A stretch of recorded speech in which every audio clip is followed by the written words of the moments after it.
so much in the past. You've worked as a writer, co-creator, inker way back, letterer.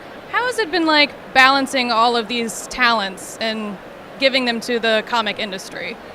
I don't know if I would call them talents. I would call them talents. These disciplines. Yeah, it's not easy, that's for sure.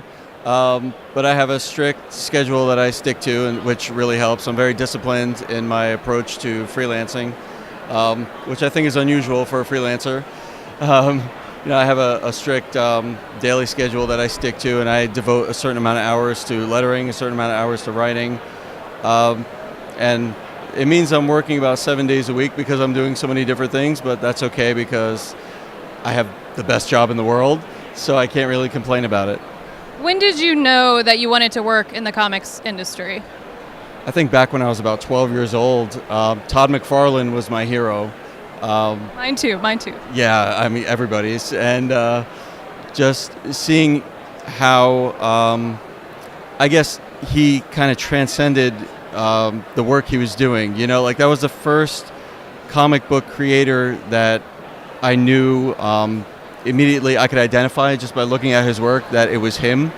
And it was the first one that I really knew his name, you know, like, oh, that's Todd McFarlane. Like I would just read the books and kind of toss them aside. But then with Todd's work, I was like, wow, like this guy's awesome. Like I want to do that. And it's just something I've always wanted to do. So you've worked with Marvel and DC in the past, and more recently you've been working with Disney on Ducktales and Frozen. What motivated this decision to switch to Disney? It made it easy when Disney bought Marvel, because then I knew a lot of people at Disney, and I was able to approach them. And I've always been a Disney fan my entire life. I go to Disney World every year, sometimes twice. My wife and I went for our honeymoon, so we just love Disney so much. And when I had the opportunity to reach out to people there, I jumped on it. And yeah, I mean, the Disney characters it's a dream. I even got to write Mickey Mouse very briefly and for a very small project, but it's just amazing. It's very surreal that I'm putting words in Mickey Mouse's mouth, and this is crazy. So how has working on something like DuckTales differed from working on something in Marvel like Avengers or Spider-Man? How is that different? It was very similar, actually, in the way that the work I was writing for Marvel was based on their animated series, and now I'm writing original stories, for DuckTales based on the animated series. So in both situations, I was kind of watching a lot of TV, watching a lot of cartoons. So it was very similar in that way. But what the work I was doing for Marvel, they were adaptations of the episodes.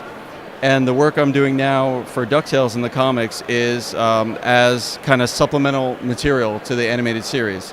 So if they have a minor character, say in the series, I would tell like a solo story about that character, kind of build up their backstory or build up their character a little bit, reveal more of their personality.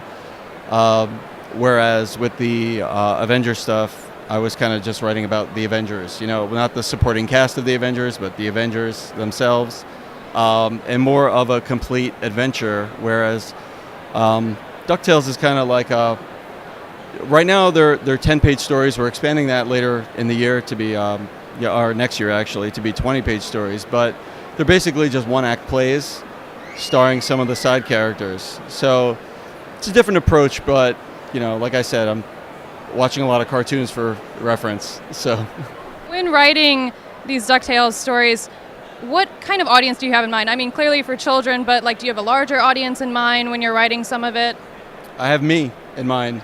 It's just whatever I think would be fun and funny, and that's basically it. I love the new series. I loved the original series, and I just have a lot of fun with it. And I'm just like, oh, wouldn't it be funny if this happened? I get to write it, and luckily a lot of people seem to like that. So I mean, I'm just writing for myself, which is mostly what I do anyway, because I'm like a big kid, so it doesn't really matter.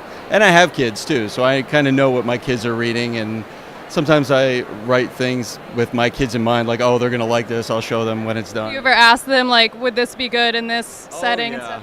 Oh, yeah, I pick their brains quite a bit. At the dinner table, sometimes I say, okay, guys, in a couple of days, I have I have to turn in like a bunch of story ideas. What do you got? I bet they think that's really cool. Oh yeah, they think it's a lot of fun. My son gets all like, he acts it out. He's like, okay, Dad. Rolls up his sleeves and he gets all ready to tell me the story.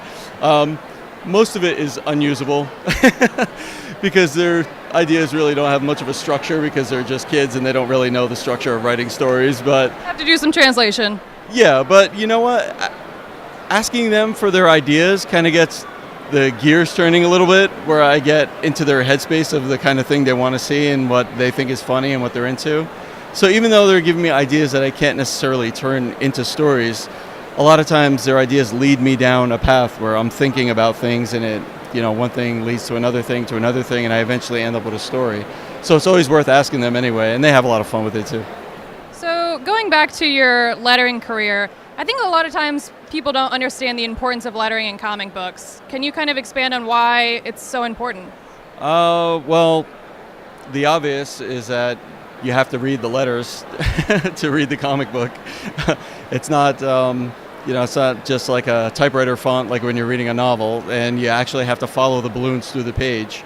So that's very important, and you have to be able to read the story without having the art hidden, especially important elements of the art. And it's basically what it is.